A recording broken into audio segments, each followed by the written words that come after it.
Hi guys, my name is Keith Neurotis, known as the leader and superior of Club LASM, aka lover of animated shows and movies, and I am here with Gilbert.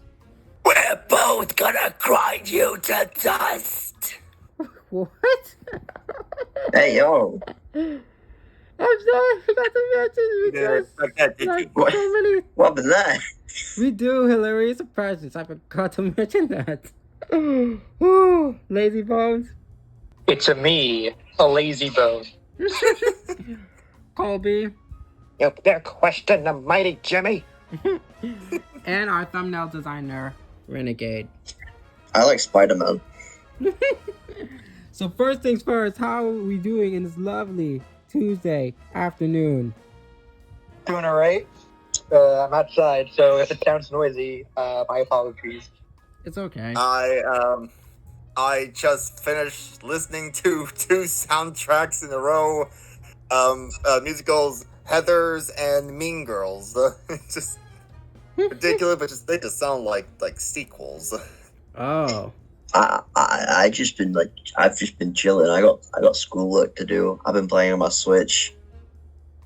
It's really a good time. It's I guess I'll talk about it later when we get to it. Dismiss. Oh my god. Guys, I'm sorry. I don't know what just happened. Are we still recording, right? or- Dude, I literally was recording that I got disconnected. Guys, I'm really sorry. Oh, Alright, so we that's fine. didn't record? We lost recording? No, I'm Hey, Renegade. I'm going back. Oh yeah, were you Eh? offended anyway? No, Wait, we'll- what? We'll just move Oh, on wait. anyway. That Pikachu joke, were you offended anyway, by chance? Sorry about that. Oh, no. I love these jokes. Oh, Anyways, sure. yeah, no, it's fine. It's cool. Yeah, I guess we just get to the Owl House, right? Because now Oh, wait, can I say one more Yeah. thing? I've been playing Xenoblade on my Switch as well recently.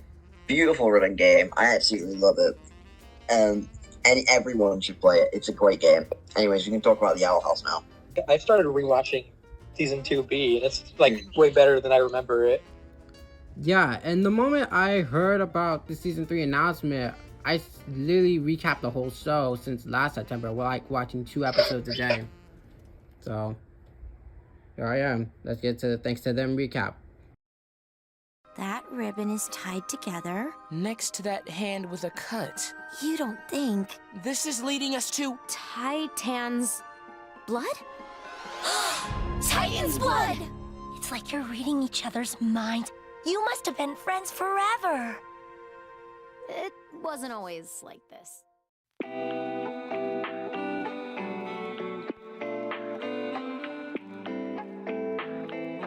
Part 1 immediately picks up where we left off with Luz and her friends teleported into the human realm by King. Trapped and defeated, they all retrieve to Camilla and V as they fill in what happened on the Day of Unity. While this is happening, Luz and Hunter discuss about finding the right time to tell Amity, Gus, and Willow the truth of what happened in Hollow Mine. After a 2-minute montage of the gang's adventures in the human realm, we cut to months later with no luck of recreating a portal back home. That is, until Flapjack found a box which contains a map that would most likely lead them to the answers on creating a successful portal. Meanwhile, Luz has become so down in the dumps to the point that not only she laughed out at school, she talks to her diary/laptop about her problems as Luz plans on telling her friends that she will be staying in the human realm permanently. On the next day, while Hunter begins to have this feeling that Bells is still alive, the gang, which consists of Amity, Gus, V, and Willow, goes around town searching for answers about the map. They found some in the Graysfield Historical Society as they were informed by Masha, who is the new manager, that the map is in fact a rebris that would lead them to Titan's blood. Back home, Hunter tells Luz about Bells as they both went to investigate at the abandoned house, only to find a possum making it a false alarm. Everything's okay. Bellas is gone. Or so we thought. As Halloween comes around, the Hexside Squad goes on a haunted hayride where there, Masha tells them the story of the Witterman brothers surprising Hunter and Luz. After the ride, Hunter spoils Amity's surprise to Luz about the Rebus and the Titan's blood, which leads them to run through the woods to find it. Luz literally lost the boy. Thankfully, the glyphs that she could finally use helps track him down. By the time she finds him, unfortunately, it was already too late as Hunter has been fully possessed by Philip. The rest of the family finds the two in the nick of time to fight Bellows. That is until Flapjack tries to intervene and gets severely wounded by him in the process. Seeing this finally gave Hunter the ammunition needed to stand up to his so-called family member, even throwing the Titan's blood that he found into the lake. Bellows regains control to reclaim it, leading to Camilla to dive right in to save Hunter. Philip takes the vial, makes the portal, and escapes. As the family tries to revive Hunter, a wounded Flapjack uses every inch of his power to the left to save him while sacrificing himself to do so. Luz finally tells the truth, resulting with Camilla joining the group minus V on going to the demon realm and her friends forgiving her, knowing the manipulative tactic Bellows does. With the portal nearly closing, one by one goes back home while V stays around, ending part 1 of the episode. Okay. That was a good recap. Yeah, That was a good recap. That's a nice recap. When the episode came out, I do not have cable anymore. I think my family cut it off. But it took me a long while. It's like, okay, when can I watch the episode? And I don't know when it's gonna come on Disney Plus. And I don't know if I want to actually use one of those other ways to watch Piracy. it. I'm just waiting and They waiting. uploaded it on YouTube. And they Failed the 17th. uploaded it on YouTube of all places at midnight or somewhere around midnight. And I'm like, Or like 1 a.m. to be specific. well, where you're at. Yeah. Where you're at. But, and then it reached, when it was still coming out, it was on reaching 1 million and it was trending for a couple days. That's That's incredible. Yeah, it was like number 2 at one point, and then number 5. But still, that was incredible. Like how big it was. Yeah, and what's even amazing is that in comparison to other shows like Big City Greens and Amphibia, they're great shows. Okay, they're great shows. But it's not like we had True Colors the same day released on YouTube as the Owl House. Yeah, their episodes can come on YouTube after like a few weeks or a month. But with the Owl House, it's just damn. Yeah.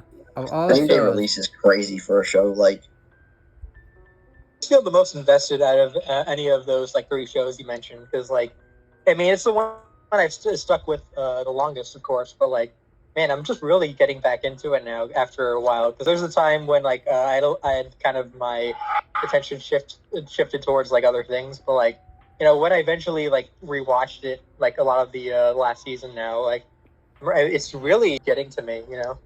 I find this really unsettling for me knowing that this is literally just part 1 of the 344-minute specials. Everything I saw from that 2-minute montage, especially when I first watched the first 6 minutes of the special, all these things that we saw in that montage, we could have had a full-length season. We could have had episodes discussing of what we saw in the montage. I would have loved that. That would have been really good. We could have seen a full episode of Luz coming out as bi. We could have seen the gang's whole trip to the library. I want an extended cut to the library scene. Release the Dana cut. But yeah, we could have had at least an episode on Camila. Because there was Camila. No, you mean... I think now is a good time to bring up that throughout this, I'm not gonna call Luz Luz. I don't like that name. I prefer Luz. Since we're on. I mean, her name's Luz though. Yeah, I know. I don't care enough to pronounce her name correctly, and I like Luz better. Wow. Luz Okay. Nocera. That's I don't. Yeah, speaking of Luz, when I rewatched it, there was this one scene at school where she was literally just like not herself, to the point where there was that moment when she said maybe she wished that she never would have existed in the first place. Damn, it was just dark. Yeah, just ranting in the whole class. I gotta say, if I was in that class, that'd be probably the most interesting history lesson that I would have been in. It's just Yeah, like there's like true character development there. Like compare that to like the first episode where like she's kind of chaotic at school and doing all these kind of careless things. I mean, like careless things that she finds charming, but Speaking of chaotic, what I'm going to say here is going to sound controversial, okay? But Yeah. this is by no means an attack against Luz or her mother, alright? But hear me out. In the beginning of the show, in the first episode, we see Luz acting all chaotic, doing that weird thing with her eyelids, putting spiders in a taxidermy thing, and put sausages to reenact some sort of gut-cutting scene for Romeo and Juliet, and using preparing to use fireworks for her book presentation. This is not an average behavior for a high school student, and I'm not gonna call Camilla a bad mother for planning to send her to that camp, because as we learned later on through yesterday's lie, and especially in thanks to them, we learned that she was very supportive of Luz being creative and all that, but at the same time, I just have some questions. In one scene, Luz was showing some kids snake skin and called them their pajamas. pajamas. Yeah. Yeah, pajamas, and a bunch of students, they got freaked out, ran away, and Camilla thought it was kind of funny. He's like, oh, pajamas, adorable. And the other parents would like, ugh, how unhygienic. I agree with those mothers, because I looked it up, and it turns out that you should not be touching a snake skin. They could carry bacteria and strings of salmonella. Do I think it's cute that Luz, thinks a snake skin is cool? Yes, I do. I think there should be a little more imagination or fascination with stuff like that. And if I had a kid like Luz, I'd love if she would had a little more fascination and think of the snake skin as a pajama. But damn no, I'm not gonna let them touch snake skin because it carries that disease. Now, someone did commented that it's more likely Camilla, since she is a veterinarian, will most likely have Luz wash her hands after touching the skin. And then we get another scene where she was, displaying guts, like literal guts, when she was stabbing herself in the Romeo and Juliet scene. Oh. And it's also, sure, it looks funny and cool, but that is just, it's just gross. And then, and lastly, the principal's office scene. I can't get the fireworks out of my head. I feel I'm being too critical. No, it's okay. But I feel I'm speaking being of too critical, and another hard thing. I don't blame Camilla either. I think she's just being very supportive because they both kind of only have each other because her ever since his dad passed, they only have each other. She's fatherless. They're pretty much the only people they have for each other. So it makes sense why they're more supportive for one another. Yeah, and that is.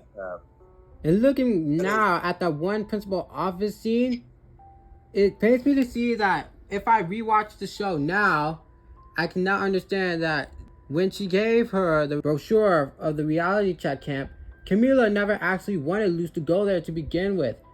She was forced by the principal of the school of, bringing Luz to that camp to begin with. That started the whole series. Because she didn't want her to be a failure like she was in high school. As another thing, I would also like to point out. Now, you hear me talking about Luz and Camilla, and it sounds like criticism, but we see all these recordings of Luz. She's very creative. She managed to get spiders to come to her by staying still. She's very good at taxidermy, and she sews things like so great you can't even see the lines. That is probably one of the most impressive and most creative girl I've ever seen. And maybe she'd have given the right opportunity, or maybe put her somewhere else. Maybe a club or an after school activity Like, something to channel her creativity. Don't stifle it and just send her off to a depressing camp. There had to have been a way to explore the kind of different opportunity. Because I don't know about you, but I hired that girl to make a cosplay outfit for Comic-Con. Yeah. Yeah. And I mean, I think that she was just kind of. I mean, obviously, like people go to clubs and stuff like that, but I think that she just, probably needed a bit more help, according to that principal that Camilla was talking to. that principal is just cold as ice. I'll tell you one thing. I did not like my principal when I was in school. I'll tell you that much. Yeah. Did you want to talk Principal's about gonna be so mean. remember the videos of Luce when like growing up and stuff like that her mom was searching through her computer? Now Lou said that her dad, if they move, they can get to a hospital closer for their dad, who, didn't make it. And it's confirmed that he did give her the Azura books. And that's the other thing that I want to say. When I first watched that, there's a part where Lou said it was the worst week of my life. It only took me to a second time to now realize, oh, that was the week her dad died. Yeah, exactly. I love how he doesn't even spoon feed information that much. Talk down to his audience, and I love that. I would just like to say, her receiving the book from her dad, I swear there's a fan comic of that, and the dad on his deathbed and gave her the book, and I'm just like, Nice. Maybe it was a popular book or something like that. Maybe a girl's Harry Potter or something like that. Except hopefully less controversial. Seriously, don't worry, everyone. Whatever J.K. Rowling ever said was joking, because that's her initials, J.K. Oh! Wow! Did That not makes see it- that coming at all.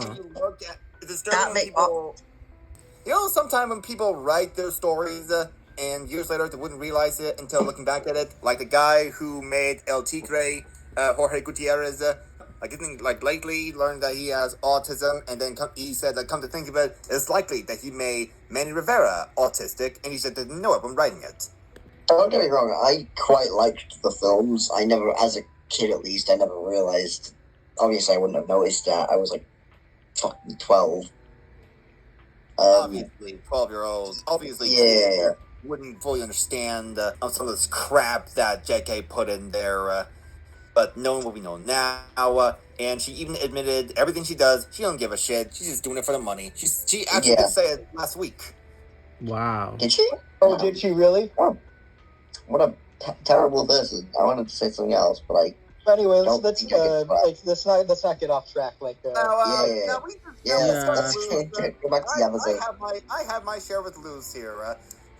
What about the other character? What about her friends? What about her new brother and sister? Oh, speaking of which, let's get to the real juicy stuff. Let's get to the Witterband brothers, because we already did saw the scene where Monster tells the tale of the Witterband brothers. It's pretty clear, confirmed to me, that Caleb is in fact the name of Philip's older brother. And Caleb, also, Hunter was a clone, right? yeah, Isn't that what they said in Hollow Mind? In Hollow Mind, Oh, out of all the Grimwalkers, you look the most like him. Hunter's a Grimwalker. It was also pretty funny that the girl who was giving the tour or telling the story of the Witchman brothers, they were orphans and they became witch hunters, and then one of them was led astray by a witch. The girl pretty much summed it up. Sounds like the big bro got a hot witch girlfriend, and the little bro got upset. Yeah. But that's the reason. Did you he wants to kill all the witches in the Boiling Isles. Did you like V in this episode or special? I guess. It's just like sometime when you tell stories, you gotta make it sound fantastical, and you gotta stretch it a bit to make it sound interesting. All it takes is a couple of sentences to make it all sound trivial and stupid. Which in this case right here, yeah, big bro got a girlfriend, little bro didn't like it, and he's gonna kill him, and he's gonna kill everyone. Wow.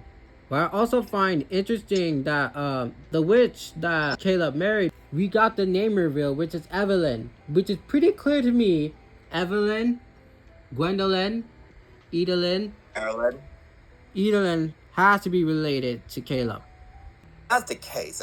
What would you call Hunter to the Clawthorns? It's either great uncle, Or great cousin, maybe? although I was gonna say Grunkle Hunter.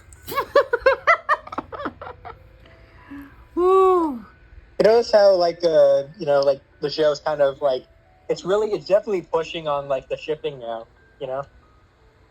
Really? Yeah. I mean, pushing. I mean, I'm not sure pushing is the right word because I guess in comparison to, I like the show Star versus the Forces of Evil. Oh yeah. Oh god. Oh god, why are you Yikes. that name again? In comparison, as much as I enjoy the show, I can understand the criticism of the show, especially when it regards to shipping. And the finale. That season 4 shipping went out of hand. It's basically just turned into the Trojan War, in my opinion, and Star and Hunter Shipping wars. are Paris and Helen, who destroys everything. Ain't that nice? Jeez. In comparison to Star versus when it comes to shipping, the Owl House, it seems like it's just it's taking it slowly, or at least as slow as it can be. Like obviously we got a development between Luz and Amity, and it seems like we're also starting to slowly see Willow and Hunter? Hunter and Willow, and it seems like they got good chemistry going on here, and it looks like it's indicating that it could be something more. Whether it happens or not, personally, I hope it does. It is something it is the one win I can say for the Owl House, how it takes relationships, not rush, not too fast. Even with the limited time it has, it managed to do it well. If that makes sense. Yeah, and speaking of how much the writing did well on like friendships, like supporting each other, because when Luz finally told them everything, their friends were literally so understanding. They know how manipulative Bellows is. They know that it wasn't Luz's fault that the entire scenario of the Day of Unity, the draining spell, and the collector, that none of that was never Luz's fault. They understand that. And that is like, I mean, magnificent writing. She helps him though, and that's why she was so scared that they wouldn't forgive her. That's what I have been saying this ever since that time travel episode came out. She blames herself for everything, and Hunter pretty much sums up what I was saying. That's what Bellows do. He tricks you. If it weren't you, it would have been someone else. Bellows, Philip, whoever the hell he called himself, he would have grabbed another sucker, and he would have met the collector either way. I really hope in the next special that Camila kicks Bellows' ass. I really hope that happens. Yes, because the amount of trauma that one man placed on her daughter, nah. Actually, I'm hoping Lilith will kick his ass again. Like just But punch you know, him like, in, or what Bellows or did make sure to, that his nose to actually... his own nephew, like by killing his palisman. That's rough, buddy. I know I said this, but I want Flapjack. Rest in peace. Not Oh, Flapjack, God. not as in the show from CN, Cartoon Network, I but want Flapjack as in Flapjack the bird from the Owl House. That man, Hunter truly deserves so much more from this, because Flapjack is literally the one first true friend that he had outside of the Coven. Like when we first met Flapjack and Hunting Palisman, it's pretty clear that he would become another enjoyable character, and the fact that he got legit killed off by Philip, it's just heartbreaking, man. Hunter, like, can this guy catch a break? He was literally starting slow on recovery, on thanks to them, only for this to happen. Like, what? But as sad as what Hunter is going through, at the very least, he has friends who will help him no matter what. Like Gus, he's like a little brother he never had, showing him all those cool sci-fi books.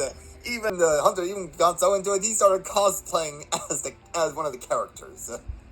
Gus is just that little dude. I love Gus. He's even in season 1 though. I loved Gus. Gus was like just a little dude.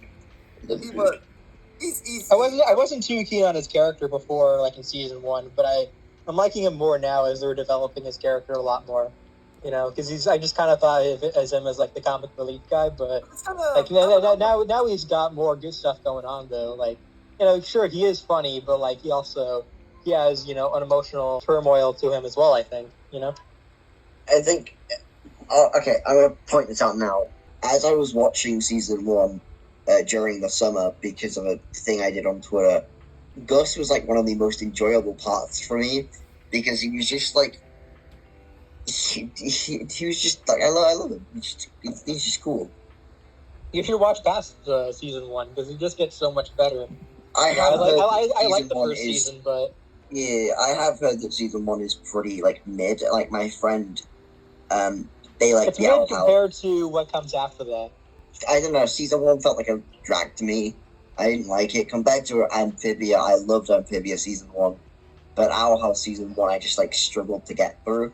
But my friends told me that season 2 is like a lot better in terms of what happens. So maybe I'll come back to it one day. I'd say season 1 is really good. It just gets really good after that. They're just like it's kind of a drop in the bucket. I did quite like episode 18. Episode 8, like the second to last episode. I thought that was a pretty good episode. That one's probably my favorite. Yeah, that one's really good. I thought Amphibia was kind of a slow burn, to be honest, in its first season. Like a lot of it's just kind of episodic, and I know that's kind of the point of it, but it just kind of made me less engaged throughout the first act. I always considered season 1 to be more like lighthearted, try to get to know more of the show, get to know more of the characters, and then that's where season 2 world get we're really living interesting. in. Like I enjoy the first season of these shows, but yes, you are correct. It does progressively get better, more tense, and more character development for them. Okay, as someone who's not really a fan of the show, I gotta say the animation in this episode was really good. I don't know if this is just like because it's a special or because it's a cop or just because it's like. Actually, no. Going through season 1, scene near the end. Going through season 1, actually, I'd say. How for Amphibia, there were moments in certain episodes. I guess it depends on the action of these characters. In this case, that animation was well needed for this special, and it was breathtaking. Yeah, the action scene with like Amity and like Gus and Willow, fighting off Bellows, like it looked incredible. Actually, that animation. It makes me wish we got like an Owl House like movie though, because like imagine how good that would look with like a bigger budget. Because movies have more like budget and stuff, and they can go to higher qualities than TV shows can. Yeah, I mean it makes me miss 2D animation on the big screen as well. Yes, like some of these scenes will look great on the theater. I can't remember who said this, if it was Cece Jones or Rebecca Rose.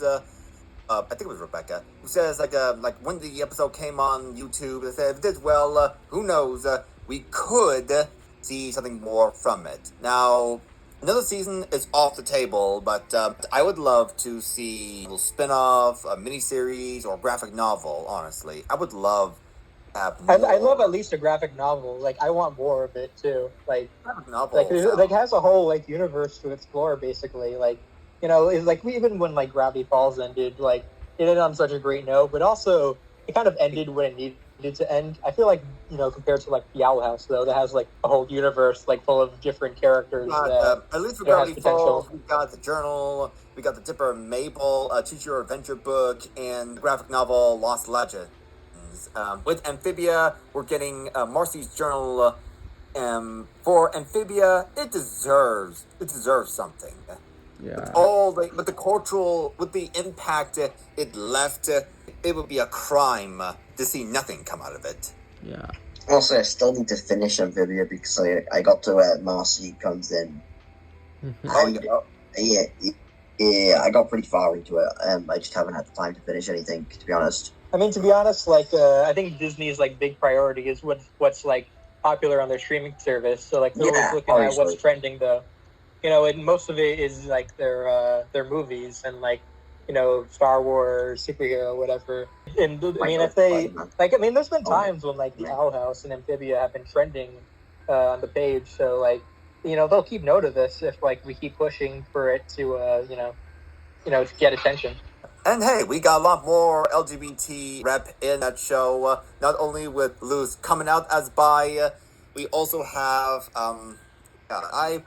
This girl from the museum, It's who looks like Masha. V might have a crush on. It seems like indicating that she Oh might yeah, be she was blushing. non-binary. Non-binary, yeah. I honestly Non-binary. missed I think that they had the non-binary colored fingernails. How did I miss that? And that's another thing I've also noticed more when it comes to the Owl House. In Amphibia, you got that little bi heart on Sasha's car. Here in this episode, you got Yeah, a they lot straight up more, just say she's bi. They straight up just say sorry? she's bi and like have bi stuff all over the place. Yeah. You see another beanie. The mom was wearing the rainbow heart for the most time, showing her support, and we got this person who is non-binary. Sorry, I'm still learning, so please forgive me. It's okay. I would say this is like the bare minimum from Disney, so I would give more props to Dana and her team on the show. I'd say this is much more pushing it than like their movies, which just have they hide like a character in the background or something like that, just like that, and they Rise of have Skywalker, tons of articles and Rise of Skywalker. They did it with like Onward, that movie Onward, where like the Cyclops cop just says "my girlfriend," blah blah blah, or something like that. You know? Oh yeah. And they say they're gonna have their 50th first gay character in Strange World. Yeah. Oh yeah. I forgot. And when that movie, if that movie flops, then that's gonna be like people are gonna say, well, it flopped because they had that person in it that was like gay or something. Well, with that being said, what were your favorite moments from the first part of the 44-minute specials? Any favorite moments at all? I wouldn't. Me personally, it's like a few moments for me. The first thing that popped into my head is obviously Amity trying to open that little drawer in the library, like trying to touch great. it, and then try to bow to it, and then the little girl opens it and she just screams, and she runs and trips. Imagine taking out concept if she like swore. That would be more hilarious. Oh my god! You just imagine her cursing. Because the whole audio is just music. It's just muted. You know. I sometimes wish Disney wasn't a family-friendly company, so they could just get away with like straight up swearing. I mean, I do have a question about that scene where the friends are out at the zoo and they see that giraffe that like does that thing at them, that like it has its mouth open and it starts roaring at them. Yeah. I've seen someone commented, I'm not sure if it was one of you, but I've seen someone commented that, why didn't anyone see this before? Why? I mean, these giraffes are monsters. Why didn't anyone see it? Here's my guess. I'm betting. I didn't know she was holding a plate of corn in that scene. My guess is those giraffes, I think they mostly like hunt witches or they scare witches the most. Humans, I think they're pretty much docile near them. My other favorite part, it's when they're watching the Azura movie. And Luz feels pretty guilty watching it. Yeah, that was sad. That's just sad, dude. Like seeing the one scene of the betrayal scene. How is it that there is actually a Azura movie called The Betraying, which is literally triggering Luz? When I was watching that scene, I was just sitting there thinking, you think that you're a dirtbag? It's because you're a dirtbag. So just own it. Just say it. I am a dirtbag. Wow. That's exactly what I'm imagining Luz, thinking that she's a pretty dirtbag. And my other favorite scene, obviously, with Gus and Hunter. He was dressing up as a character from a sci-fi book. Cosmic Frontier, which definitely has nothing to do with Star Trek. He was looking at the book. This was written in the 90s, about the year 2008. Yeah, can't wait for that New Year's party. What year does he think it is? That's my big question. I don't know. I mean, time doesn't even work. And I love Willow's support of Hunter dressing up as that. And it's like, go change it. No, don't listen to her. If this doesn't show another hump moment, that Dana is really just slowly just like bring Hello together, then I don't know what is. And Yep. one popping moment for me was like after the montage, and they were learning Spanish. Mom was speaking. Oh, I like that part too. I Please say that in love Spanish. that. I loved And it. I knew that Duolingo was evil. Yeah, forget Yeah. Spanish class. I would. Duo and Hootie are good I friends. think what makes that scene funnier is the fact Didn't that that have the little little fan art of the owl and Hootie? Yeah, I they think did. I want to say that I think what makes what that scene funnier is the fact that the bird is blue, which resembles Twitter. So it's two evil birds yeah. in one. Yeah, it's two evil birds in one. And the mom saying, how do you say it in Spanish? I'm listening to the mom, speaking Spanish. If it wasn't for the subtitles, I would have no idea what they were saying. I feel terrible saying this, but no, I can't do it. Yeah, it's okay. And on the bright side, I know where Bells is gonna end up. He said, "I'm doing this for your souls, for the good of your souls." Yeah, I already know where his soul's gonna end up. Yeah, I bet if he gets spotted by the collector again, he killed him once. He has no hesitation to do it again. Make sure that he's like legit gone this time. There's an old saying, Insanity is doing the exact same fucking thing over and over again, expecting shit to change. That's what Bellows is gonna do, because he doesn't look changed to me. He looks the same thing. He's gonna try to attack the collector again. Of course, I could be wrong. Maybe I've heard stories of a man fighting a god. Doesn't always work out, but who knows? Yeah. I mean, I wouldn't exactly classify Bellows as a man anymore. I Because will he's say lost so one much. good scene Because that I liked he's was been so much a monster to the point he lost so much humanity at all. I mean, you're right. I mean, he has an accent, right? Oh, no, like, you're right. he's British British, people are like right? the And like, we are the spawn of- also has an accent though. We are. That means you are all right. the people we with are the accents spawn of are all evil. They're all evil. Yeah, no, you're right. We are the spawn of literal hell. Like, our prime minister doesn't actually change. It's still just Satan. We just create fake names for the public to believe. Jesus. Like, we're just like we are spawned from hell. Anyways, a scene I liked, the one where her mum looks through that laptop that she has and she records those things. That was quite a good scene. Yeah, that was emotional. I liked finding out I- Lewis loves indie games. I mean, obviously, I'm not like emotionally connected to it. Or I don't really care for it at all. But I thought it was quite a cute scene, and yeah, it was fun and quite sad. There's so many to choose from. I mean, since that you've already talked about that scene, the computer scene where like she's looking through her memories. I love that arc of like Camila being defendant of Luz, kind of saying that maybe she should stay in the human realm because she's just gonna mess up everything. Like if she goes back to Glen Isles and like but like she says no, I'm coming with you. I think that was really fun. I think one of my favorite aspects of it, I think, is definitely.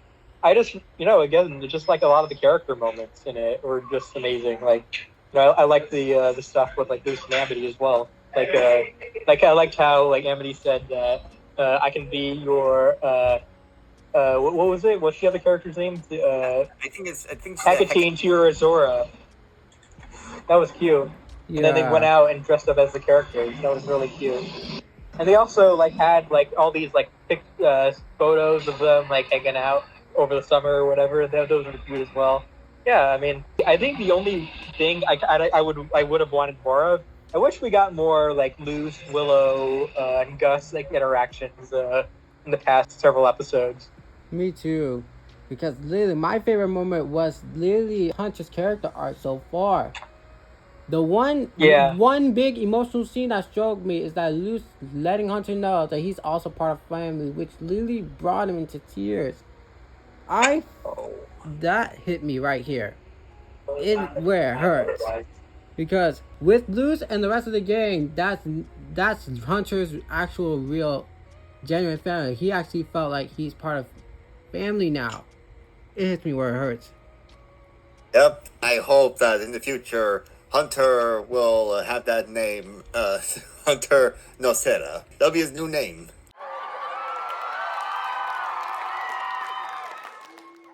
And what I also like from Hunter's character arc is the fact that it only took seeing Bellows killing his only one true friend, Flapjack. That is what made him. That, like I said in the script, it finally gave him the ammunition needed to actually fight back Bellows. He's like, nope. Traumatizing me is one thing. Killing my one best friend, no. That's when he really snapped. He finally regained control of himself. He's not letting, like he said, he refused to go back to that coven. It's one detail I really liked about the episode that I noticed is like when Luce was drawing a lot of sketches of Ida and King when she was by herself in her room. Like I think that was just kind of a sign of like how she just misses them, stuff like that. Like you notice on repeat viewing, it's like a lot of things I noticed like when I rewatched clips of it after I first watched it. One of my favorite scenes has to be that Duolingo scene and that giraffe scene. It's like Spanish or vanish. It's certainly a freaky app. Yeah.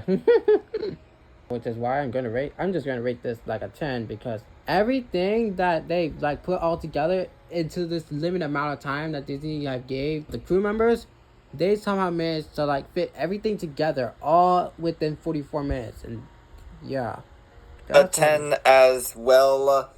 Again, it still feels pretty crappy that it's just shortened down. I mean, you can make up all the excuses you want. How Disney's trying to be more family friendly, trying to move everything to Disney Plus for serial stuff. Dumb is a 4-letter word that would describe this. Oh, definitely.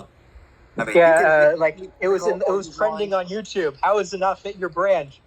You can make up all the technicality you want. It was just dumb, plain and simple. But that being said, the episode is fantastic. The montage was certainly funny, and you look at the pictures of Willow's scrapbook, and I would love to see more of them. And maybe like if they make a little comic out of that, I think that would be just as good as like an extended season 3 in the comic. That would be fantastic. I would love that too. But Morning Mark needs to do his job. I wish that we got some kind of like spin-off because I would have loved to see like the characters voicing them as well. But just fuck you, Disney. Anyway, but we are given what we are dealt with. The hand that is given, and yes, fantastic. 10 out of 10. Can't wait for the next episode. Probably next year.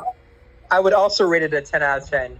I initially rated it a 5 stars on Letterboxd. But they took it down recently. So my review, which got like 13 likes, was taken down, and it's no longer one of the top rated movies on Letterboxd anymore. It had like a 4.5 out of 5. Letterboxd, put it back on. They can't believe they took it off Letterboxd. How could they have done this? How could they take it off Letterboxd? I give the episode like an 8.5 to 8, but it's expected for me to have the lowest You rating. monster. I'm just kidding. It's still a good episode. It was enjoyable. But yeah, obviously, like, I'm not an Owl House guy, so I'm obviously going to have the lowest rating. But even for me, that's a pretty high rating. I'm more mad now that, like, they didn't get an extended season 3, because, like, with how much they accomplished in, like, 3 specials so far with just this one special, like, imagine how much they could have done with, like, a whole season, but that's just, like, network politics for you, so we got what we got, but it's still fantastic nevertheless. I also give it a 10 out of 10. So with that being said, what can you expect for the future? Get it? Because the episode is titled For the Future. Couple theories. Camila beats Bellows up with a sandal. Remember, she did that to that guy, and that who was like the what was the guy's name? Jacob.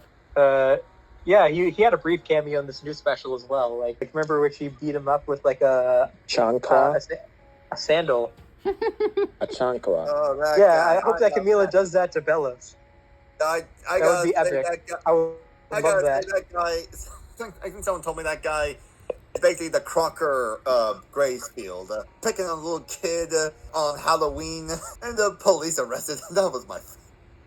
I feel like for the future, we'll most likely show on Ida's perspective, and on the ending, that's when the whole group party will finally be reunited on having the big plan on stopping Bells and the Collector while saving King. Personally speaking, I would like to please see Bellows' flashback just to see what the brothers were like, especially Evelyn. Or Evelyn? Evelyn. Yeah, Evelyn, Gwendolyn, Evelyn, like... Forgot how you pronounce the name. The Evelyn. witch girlfriend. I would like to see more Hootie. Yeah, don't worry, Hootie will be back for the future. Oh, he was there. Don't you remember that creepy drawing on the door they made? Oh, yeah. Yeah. Like, what? Oh, yeah. Oh, yeah, she was like, what is that? You never explained this to me, Camilla said. Yeah, we don't know either. But she will for the future. Oh, God. For the future. You know, I think it's kind of, if you notice, like, all the, allegedly all the episode titles of season 3 are thanks to them for the future and watching and dreaming. And the first word of each episode title, when combined together, spells out, thanks for watching. It actually really gets to me. That's, like, sad. But I cry. Yeah. Oh. Even when I see it as first letter, we could have had, like, 17 episodes because I was counting the letters down. It was 17 episodes in total. But I digress. I do actually like when shows do that, where like they do creative stuff with titles and like, you know, like create like actual words. But like I said, Dana really did an amazing job. Disney literally tried to bring them down. Nope. Even with that limited amount of time, like I said, they made something so magnificent. I hope this will be a great trilogy. Like, even combining those 3 specials together can be a whole full-length movie. Yeah, that's what I thought. Like, they could have just done, like, a full movie, they did that with, like, Evangelion and, at the end of Eva. Like, they could have just done, like, the end of the Owl House. Wait a minute, Evangelion didn't end well, did it? Some people say the TV show didn't end that well, but, like, the movie End of Eva actually, like, had an alternate ending. So, like, it was basically, like, an alternate ending to the show, End of Evangelion. And the movie was really good. Yeah, the show didn't end badly, I wouldn't say. Maybe just a little underwhelming compared to, like, what the movie had to offer. Because the movie was freaking insane. Like insane I'd in a good recommend way or insane in the a movie bad way? definitely if you watch the show. The only thing I know about Evangelion is Shin Godzilla. That's probably the only connection I have with that show. Still pretty good. Well, with that being said, thank you all for being in another awesome podcast with me. Well, we're all just waiting and anticipating for the next episode, which again was likely next year. And hopefully, with all the support, I still would like to have a little more from it, as we all do. Me too. Me too. I hope that the next 2 specials are great. I'm sure they will be. I mean, if the first episode was great, I can guarantee that the next 2 will be great as well. Like, Yeah, let's hope that it goes out like an Amphibia instead of a Star versus the Force of Evil, you know? It's my fault for bringing this up, didn't I? Yeah, it's okay. Look, I'm gonna pull it right now. I like Star Wars: The Force of Evil ending because now I get to make fun of their love because it's just like the Trojan War. Star versus the Forces of Evil ended at season 2. Season 3 and season 4 didn't happen. It's an illusion created by your mind. You know, it's funny that you mentioned that because, like, The Simpsons, apparently there was a recent episode where, like, they revealed that there was this episode in season 10 or something like that, and they said that Homer woke up from a coma, and all the episodes that came after that were all a dream. And also, I think the best part is they went back to, like, the animation from that time as well. They did, yeah, I saw that. I mean, I haven't watched The Simpsons in years. I've also watched some older episodes. I saw the clips on YouTube, and not YouTube, Twitter, sorry.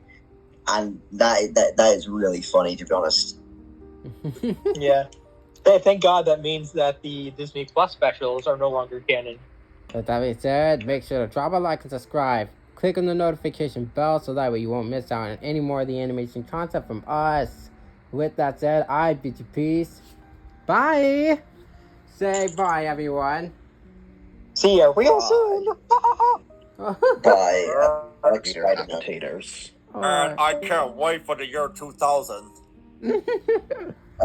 Sonic Frontiers releases November 8th on all major platforms.